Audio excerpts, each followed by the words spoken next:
down. Thank you. Thank you. Thank you. Thank you. Hello, Fall River. Mr. Mayor, thank you for making me feel so welcome. Senator Kennedy pointed out I have been all over the world. This is my first trip here. If I had known what I was missing, I'd have been here sooner, I can tell you that. Thank you very much. Thank you. Are there any Portuguese Americans here?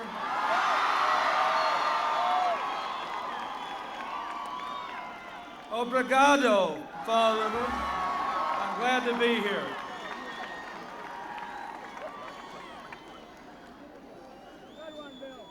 I'm delighted to be here with all of you. I thank Joan Menard for starting us off and for the good work she has done. I want to thank Jim McGovern for presenting himself as a candidate for Congress, and I hope you'll make him a congressman. He'd be a good one. I want to thank my good friend, Congressman Barney Frank, who's here, who used to represent you in the legislature. Thank you, Barney.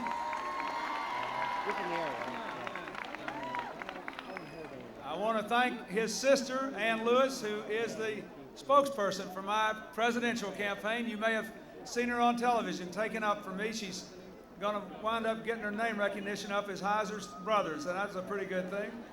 And I want to thank their proud mother, Elsie Frank, who's here somewhere today. I saw her. Thank you, dear.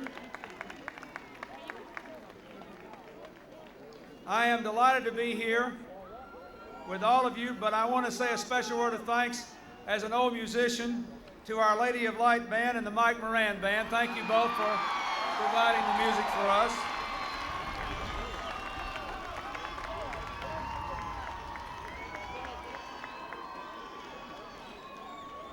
Thank you.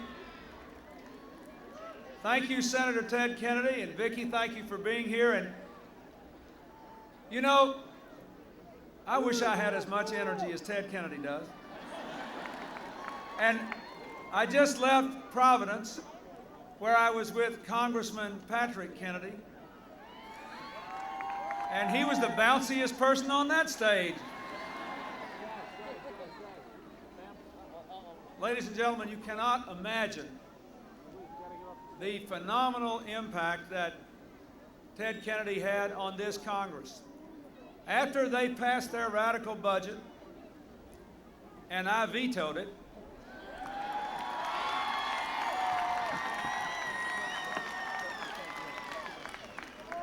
and you made clear, you and people like you all across America, in all 50 states, Democrats, Republicans, and independents too, that you basically agreed with me and us and not them. It was just amazing what Ted Kennedy was able to do in this Congress. The Kennedy-Kassebaum health care reform bill will make 25 million Americans eligible to keep their health insurance when they change jobs and say they can't lose it if somebody in their family gets sick. 25 million. And this Congress, which just a year ago was out there trying to raise income taxes on the lowest income working American families, trying to lower the income of the working people with the lowest incomes in the country. Thanks to the leadership of Ted Kennedy, on October the 1st, which I think is Tuesday, 10 million Americans will get a pay raise when their minimum wage goes up. Thank you, Senator. Thank you.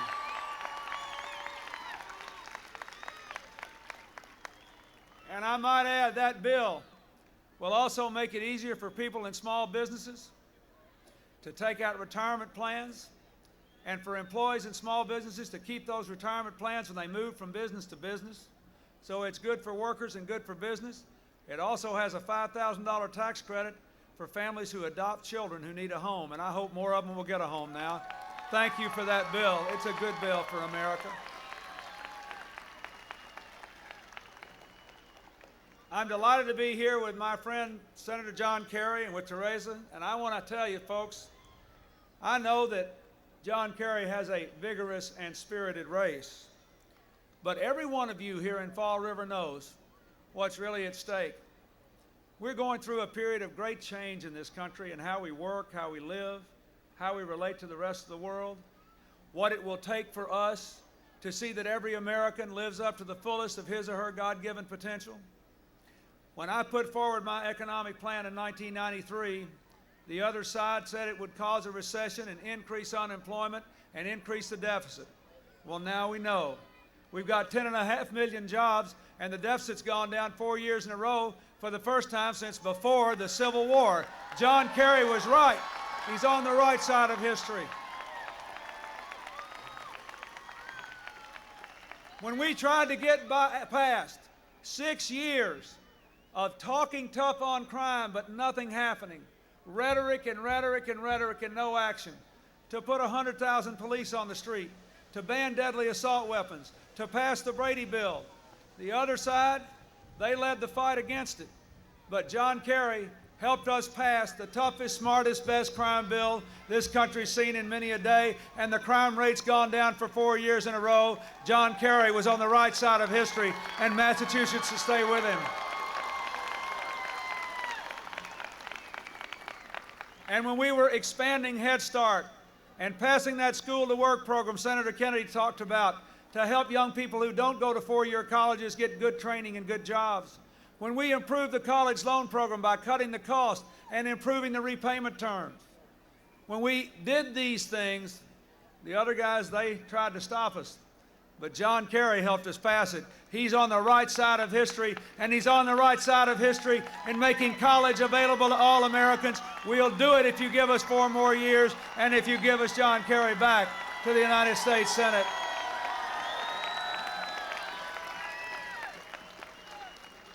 Finally, let me thank Sheila Levesque. Could every one of you get up here and do what she did? A single mom, a nurse, worked all night long on her shift, hadn't had any sleep. I said, Sheila, did you get any sleep last night? She said, well, maybe an hour or two since she got off work.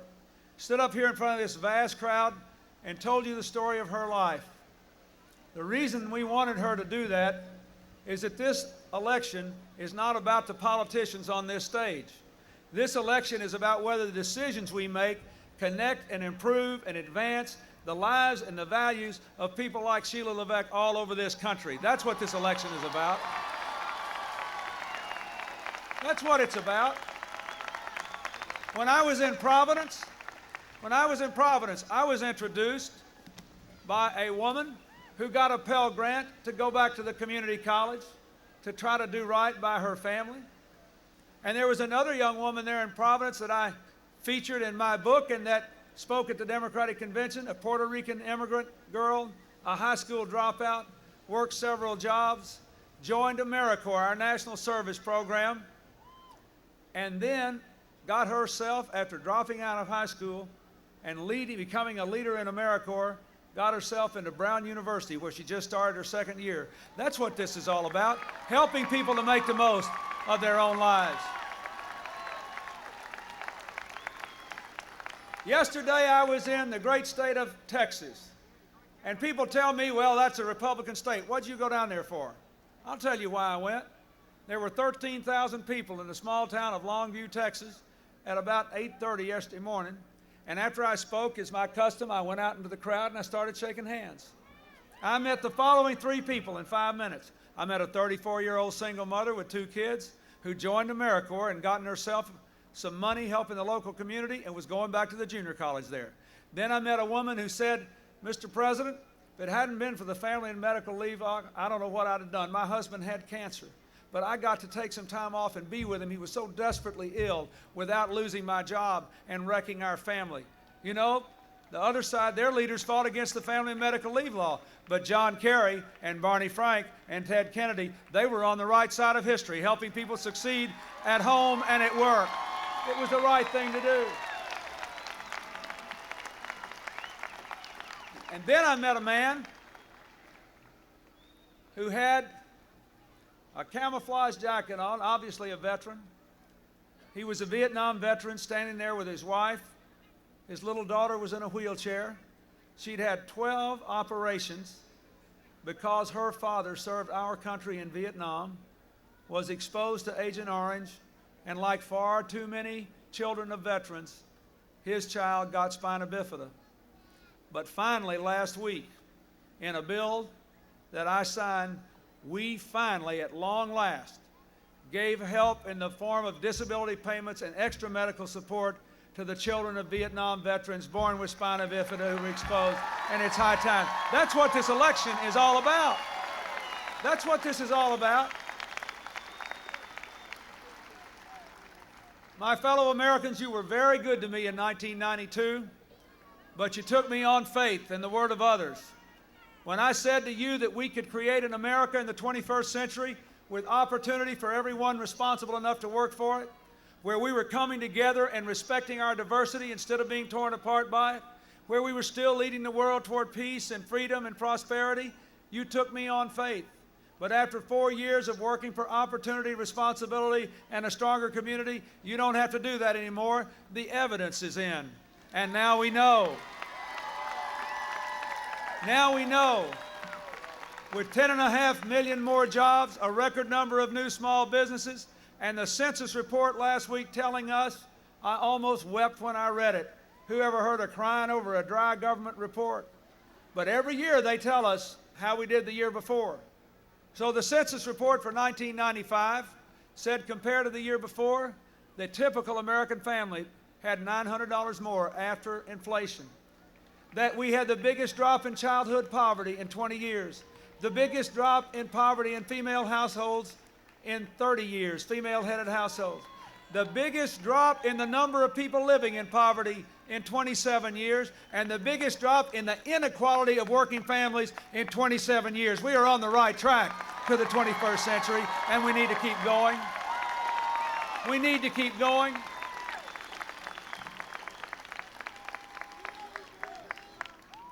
We have more to do. We have more to do to build that bridge to the 21st century. Yes, we made a lot of progress these last 3 months because you made your voices heard. But you have to say again on Election Day, what is the direction of this country? And in all candor, friends, I'm tired of the meanness and the personal attacks that have dominated our politics for too long.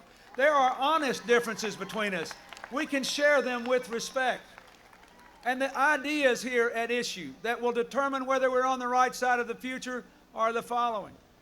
Do you believe that we have to build a bridge to the 21st century big enough for all of us to go across, or can we try to reach back and build a bridge to the past? You know we have to build a bridge to the future. Do you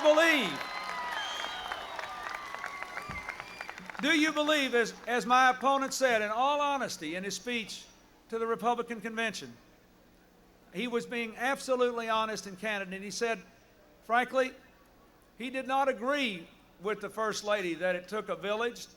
He thought families and individuals would be better off being left alone, that they could do better on their own. You know something? I think Hillary was right. I think it does take a village to raise our children and build our communities and build our future. But you have to decide. You have to decide. I'm glad that a precious little of my income as a tax-paying citizen went to help to give Sheila Levesque a chance to be a better mother, a more productive citizen, and build a better future. And you know what? I think I'm better off because of that, and I think you are too. For every young person in this audience, I believe it is a good thing for us to enact the educational program for the 21st century that Senator Kerry outlined. Why shouldn't we say we're going to make 2 years of community college education as universal as a high school diploma is in the next 4 years? We need to do it. Why shouldn't we do it? Let people take the money off their taxes for the cost of a typical tuition. Why shouldn't we give people a $10,000 tax deduction for the cost of tuition after high school, any kind of college tuition? People of any age, why shouldn't we do it? We can pay for it.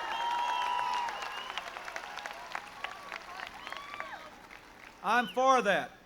And I'm for balancing the budget too, because that will lower your interest rates on your student loans, your car payments, your house payments, on your credit card payments. It will lower your interest rates. It will keep interest rates down for business loans so that we can keep creating new jobs and build on the economic record of the last 4 years. But I am not for doing it and using that as an excuse to wreck Medicaid, which has given our commitment, our solemn commitment of health care to poor children, to the elderly in nursing homes, most of them themselves the parents of middle-class families. I don't want to see us walk away from middle-class working families who, because of Medicaid, have had family members with disabilities who could live in dignity without driving their families into poverty. We don't have to do that to balance the budget, and I won't do it.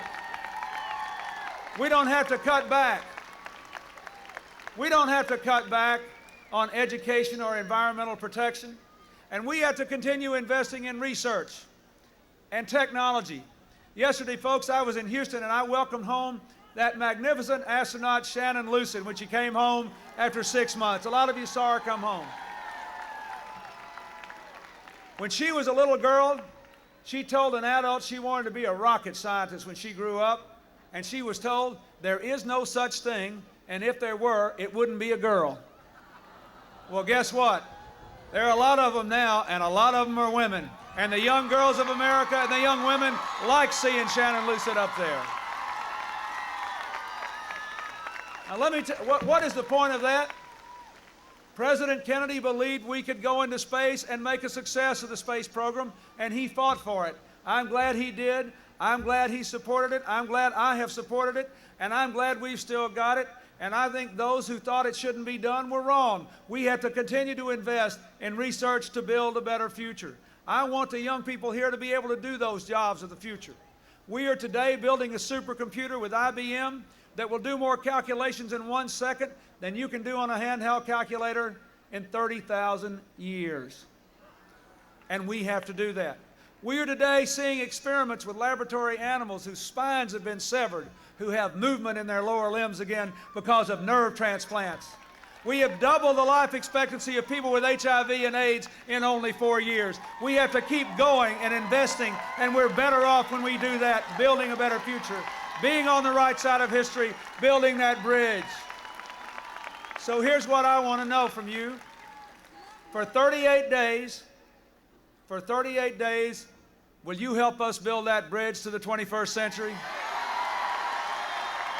Will you talk to your friends and your neighbors, your co-workers, people in Massachusetts and your friends beyond in other states, and say, we have got to keep building that bridge to the 21st century, and we've got to go across it together. We cannot be divided by race, by gender, by religion, by ethnic group. We are a great, great country, and our best days are still ahead if we are committed to going across that bridge together. Will you do it? Then we'll prevail. Thank you, and God bless you all. Thank you.